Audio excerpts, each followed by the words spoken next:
Good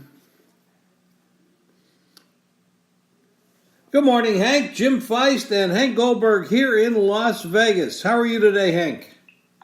I'm good, Jim. I was up early this morning talking to horse trainers for the Belmont. I got to spend some time with Todd Fletcher on the phone. Todd called me back, which was nice. He's got 2 horses in the Belmont, and he's always generous with his time to me. We go back a long way together, and spoke to the trainer of Bourbon War. He's a little baffled by what happened to his horse in the Preakness. Got a sense from talking to him that when a guy says he's got to get organized, I don't think it was his call to run his horse in the Belmont. Although he didn't say that, that's what I'm gathering from our conversation. I talked to Todd about Intrepid Heart, who's lightly raced. He's only had 3 races. But he's by Tappet, who sired 3 Belmont winners, and oddly, Todd has actually won 3 Belmonts. I said that 3 is quite a number. It affects both of you, and Todd said that's an interesting angle. But Intrepid Heart, he said he was disappointed with his performance in the Peter Pan because he broke poorly. He almost went down, and every time he tried to Velasquez tried to make a move on him, he wasn't focused. So he's putting blinkers on him. And I said, he's only had 3 races, Todd. Why do you think that he can make the Belmont distance? And he said, I wish he had a little more experience, but when we bought him, we thought he was going to be good for this race, and so we put him at longer distances in each of his 3 races. Went to a mile and 16th, then to a mile and an eighth, which was the Peter Pan distance, and he probably could have finished second if he had had run a little bit with more focus in that race, because he was catching up to Sir Winston, who ran second in the Peter Pan, and he is a closer. But Todd thinks that his breeding by Tappet will help him, and but he did admit that they wished he had a little more experience.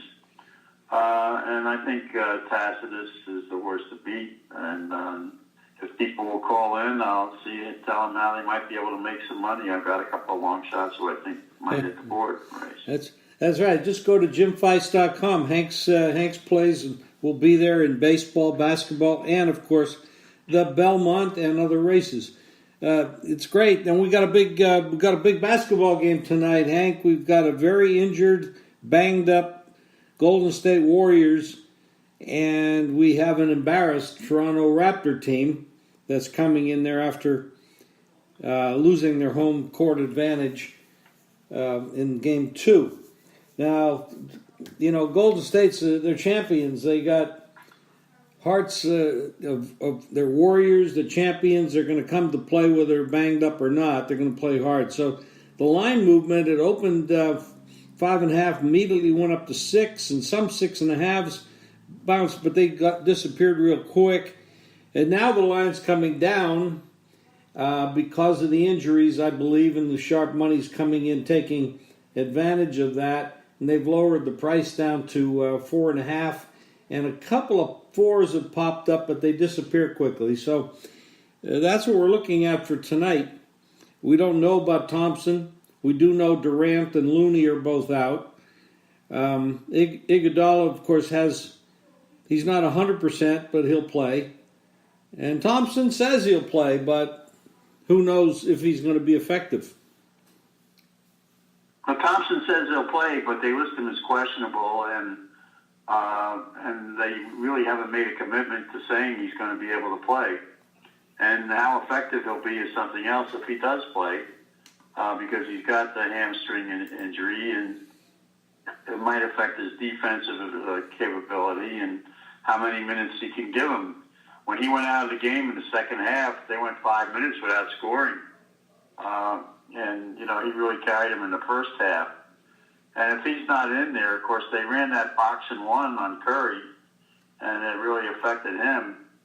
And it means they'll just double up more on Curry. Iguodala's okay. He gave him more minutes than they thought he could give him in game 2. And, of course, he gave him the key basket. Although he wasn't shooting well from outside, he gave him the key basket at the end of the game. And, the third quarter was key in that game. And, Golden State came out and scored the first 18 points that quarter and came back at the end of the first half to make it closer. So, but they did figure out a way to stop Siakam from hurting him. He didn't do very much in the game, and I think that their top player is playing a little bit injured too. So both sides are hurting. That is true. That is very true. Yeah, Siakam and Gasol did not put up much in the second game. They went crazy in the first game, did great, but the second game they were shut down. It's going to be really interesting. You know something?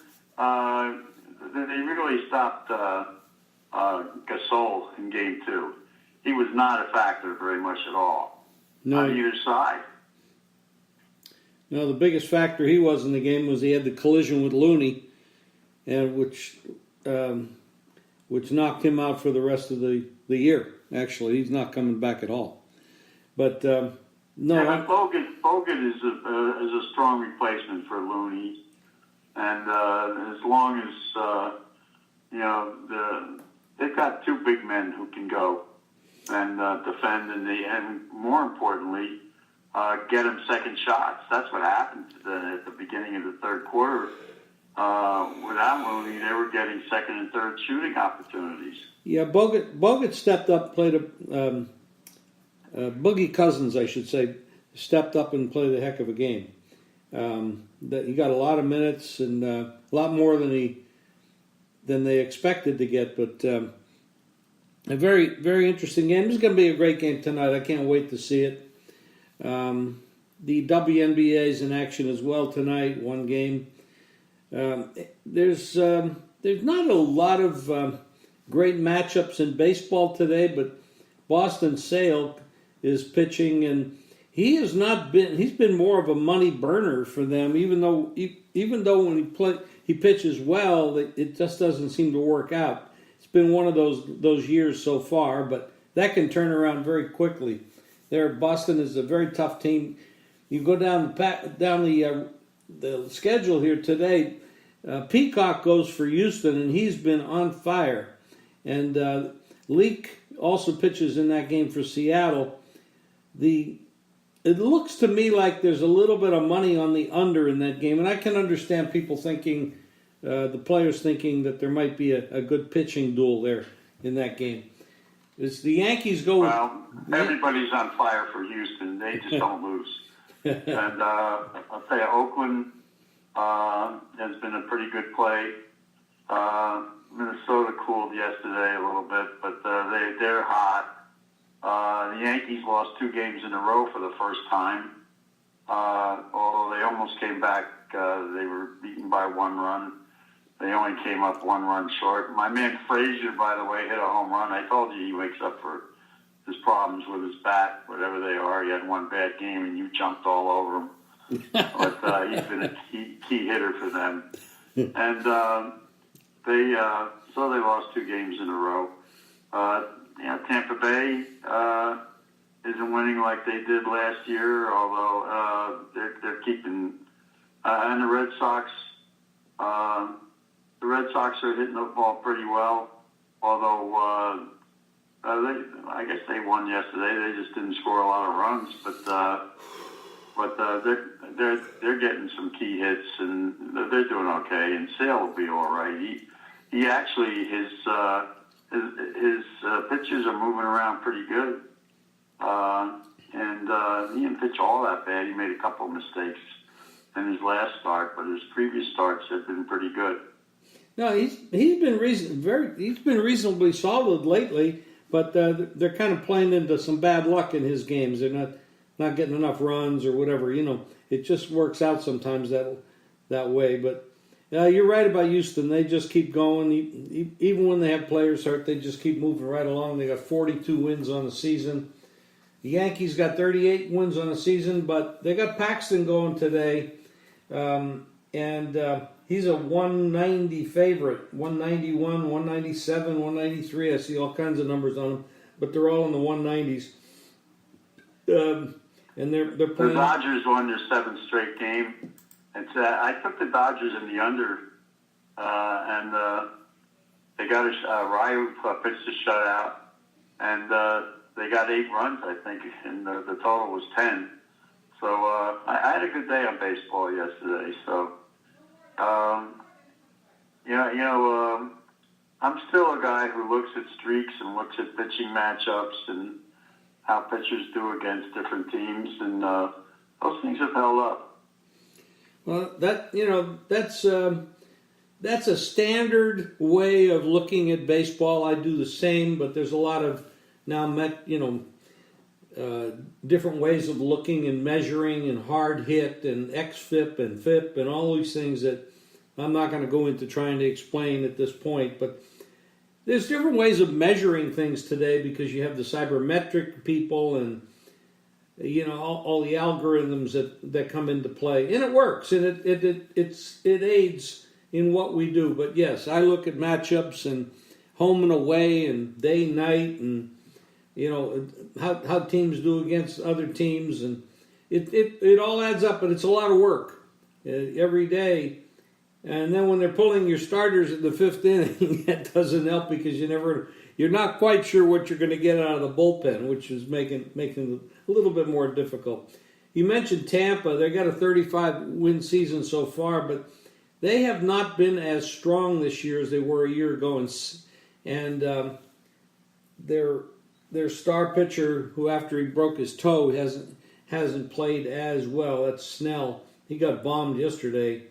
They got Morton on the mound today against Turnbull, but Turnbull has thrown in a couple of good outings, and if Tampa is going to go into a nosedive here a little bit, you might want to check. I'm not telling you to do it, but you might want to check out looking at bet against them because they carry some big prices, and if they're cold, you might be able to pick up some coin.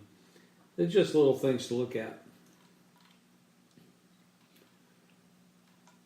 Tomorrow, they're 2-2 in the Stanley Cup now.